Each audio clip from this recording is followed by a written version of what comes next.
The answer is with many people and many different companies and many different aspects of our defense industrial base to ensure we have the best possible capabilities. It would be imprudent to well, I'm sure for an investment of $280 million, Elon's investors are quite happy that it's come out into the billions. So whose idea was it to invite him to the Pentagon for a briefing? You mentioned you served at the pleasure of the president.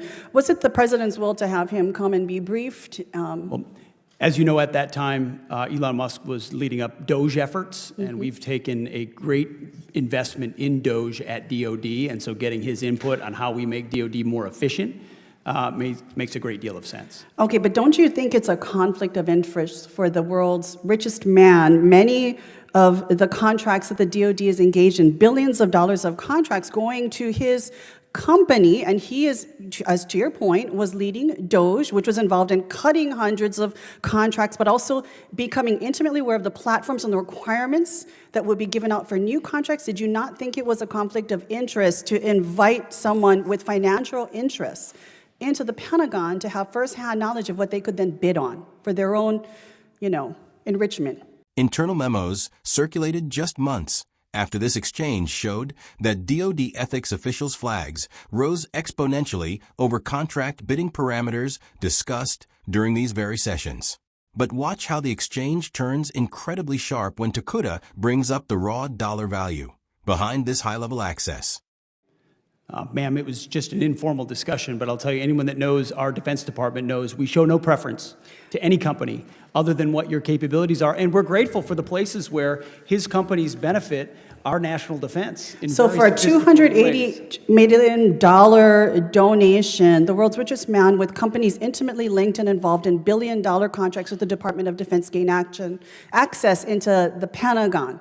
So would you say that any company right now that has multi-billion-dollar contracts with the Department of Defense has access to the Pentagon right now? 1-hour briefings with you personally? On the regular basis, the answer I is meet with many people and many different companies and many different aspects of our defense industrial base to ensure we have the best possible capabilities. It would be imprudent to do well, I'm otherwise. sure for an investment of $280 million, Elon's investors are quite happy that it's come out into the billions. I want to jump questions right now. Mr. Secretary. The line of questioning regarding direct corporate influence inside the Pentagon immediately triggered calls for independent procurement audits by congressional watchdogs. Following this hearing, multiple defense tech competitors formally filed protests against new aerospace contract awards, citing a structural lack of transparency. But watch how Tokuda shifts from corporate conflict of interest to corner the secretary on the ultimate question of military authority. January 6, 2021, rioters and looters attacked federal law enforcement officials, vandalized and destroyed federal government property, and caused an estimated $2.7 billion in damages right here at the Capitol.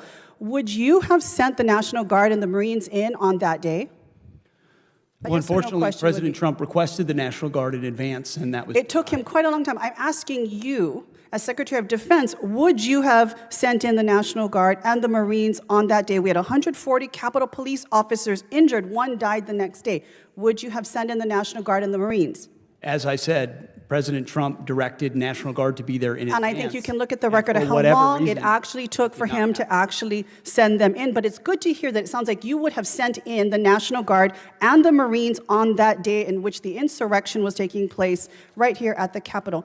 Mr. Secretary, during your confirmation hearing, you failed to deny the conclusion that you would carry out an order to shoot protesters in the legs. So let me be direct. Given what we are seeing across the country right now, would you carry out or issue an order by the president for our military to fire upon protesters actively engaging in their civil right to exercise free speech, their First Amendment rights? Would you give that order from the president? I assume you're insinuating what's going on in Los Angeles, and I wouldn't call Not just that a Los peaceful Angeles. protest. If we take a look at protests throughout the country, it's a simple question. If directed by the president, would you order our military to fire upon protesters? Simple yes or no. Ma'am, we have, as you know, and as this committee knows, we have standard rules of engagement that are in place that give guidance to our troops, and they abide by them. I'm asking what you would do. Again, you said you serve at the pleasure of the president. Is that not true? I do serve at the pleasure. So if the president told you to shoot people in the legs, would you do so? Now, you failed to answer this question as well in your confirmation hearing when asked by members of the Senate.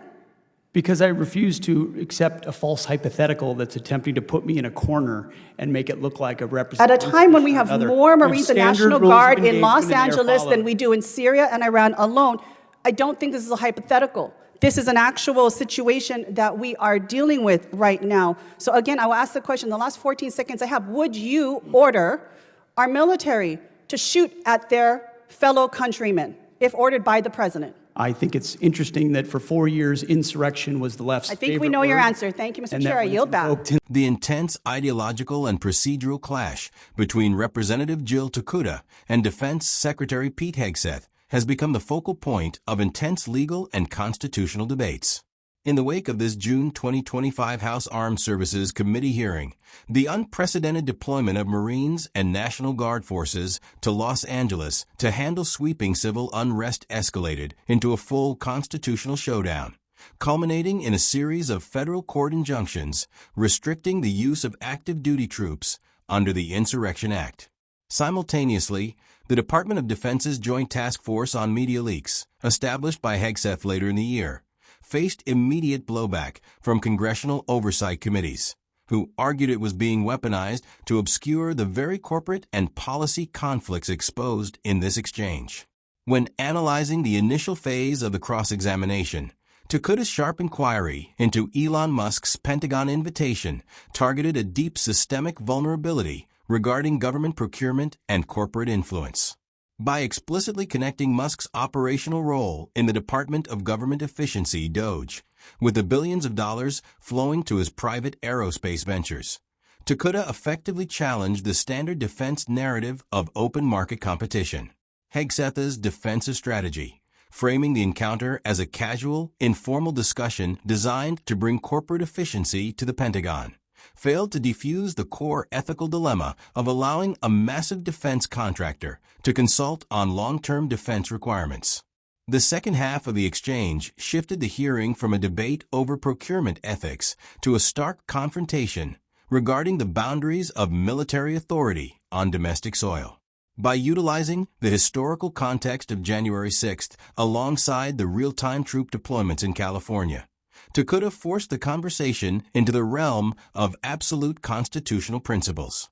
Hegseth's refusal to answer the specific hypothetical of ordering troops to fire on American citizens, relying instead on standard military rules of engagement, highlighted the deep operational friction between absolute executive command and constitutional protections for free speech. Ultimately, this entire committee battle serves as a historical marker for the ongoing transformation of the American defense establishment. To his supporters, Secretary Hegseth acted as a firm, decisive leader refusing to be cornered by aggressive partisan hypotheticals while leveraging private sector innovation to modernize a bloated bureaucracy.